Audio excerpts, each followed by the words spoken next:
Nnọọ na nkụzi anyị nke ụbọchị nke taata. Welcome to our today's class. Chetakwanụ, anyị ka nọ n'ọnụ ọgụgụ. We are still in numbers. Taa, anyị ga-agụ ọnụ ọgụgụ bido na 20 wee ruo na 50.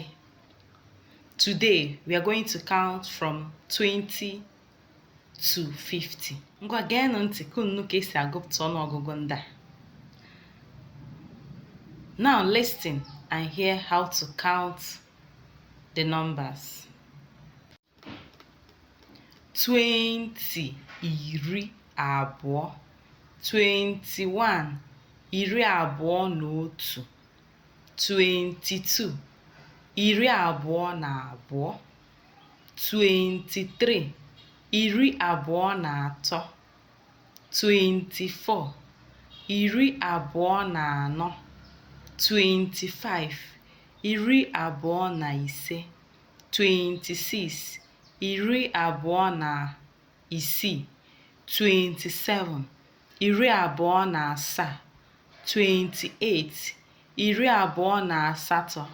29 29 30 31 31 32 32 33 33 34 34 34 35 35 36 36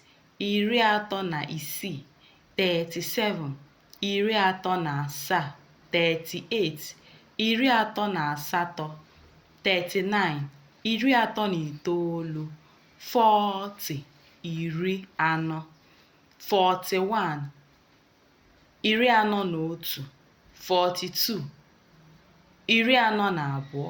43 43 44 44 45 45 46 46 47 47 48 48 49 49 50 50. Ebe a ka anyị ga-akwụsịkwa nkụzi anyị n'ụbọchị nke taata. We are stopping our today's class here. Please remember, share, like, comment, subscribe in our channels. Thank you.